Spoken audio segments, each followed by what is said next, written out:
perbatasan antara Jawa Tengah dan Jawa Timur. Jalur yang sudah jarang dilewati pendaki, hutan itu terkenal sunyi, bahkan di siang hari, dengan pohon-pohon pinus yang tinggi yang membuat cahaya sulit menembus tanah. Warga sekitar percaya, ada bagian hutan yang bukan sepenuhnya milik manusia. Malam itu, Ardi dan dua temannya terlambat turun gunung.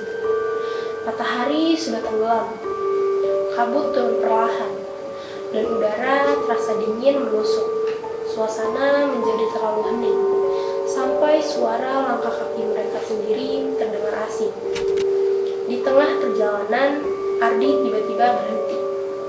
Ia mendengar sesuatu, awalnya samar, tapi semakin jelas.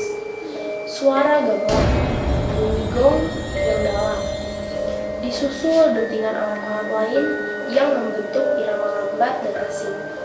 Teman-temannya ikut diam, mencoba memastikan apa yang mereka dengar. Tidak masuk akal. Tidak mungkin ada orang yang memainkan gamelan di tengah hutan, apalagi malam hari. Namun suara itu nyata, lengkap, seperti satu kelompok sedang memainkan lagu, yang membuat mereka semakin terput. Tidak ada suara manusia sama sekali, tidak ada percakapan, tidak ada langkah kaki, hanya gamelan saja. Salah satu temannya, Dani, tiba-tiba melangkah keluar jalur.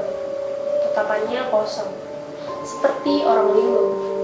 Ia berjalan pelan menuju arah suara, seolah tertarik oleh sesuatu yang tidak terlihat. Ardi langsung menariknya kembali. Dani hanya berbisik bahwa ia merasa seperti ada yang memanggilnya. Kabut pun semakin tebal, dan jarak pandang semakin pendek. Lalu, di antara pepohonan, Ardi melihat cahaya redup kuningan, seperti obor. Di balik cahaya itu, ada bayangan-bayangan duduk berjejer, diam, tidak bergerak. Bentuknya tidak jelas, tapi cukup untuk membuat tubuhnya bergetar. Mereka mempercepat langkah, mencoba menjauh. Namun, irama gamelan itu berubah, seolah mengikuti mereka. Semakin cepat mereka berjalan, semakin cepat pula bunyinya. Tiba-tiba, senter Ardi mati, meninggalkan mereka dalam kegelapan total.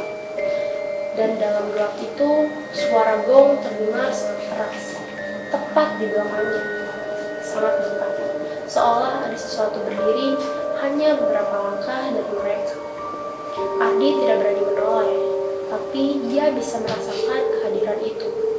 Sesuatu yang tidak terlihat, tapi ada, mengawasi dalam diam. Setelah berjalan dengan panik, mereka akhirnya berhasil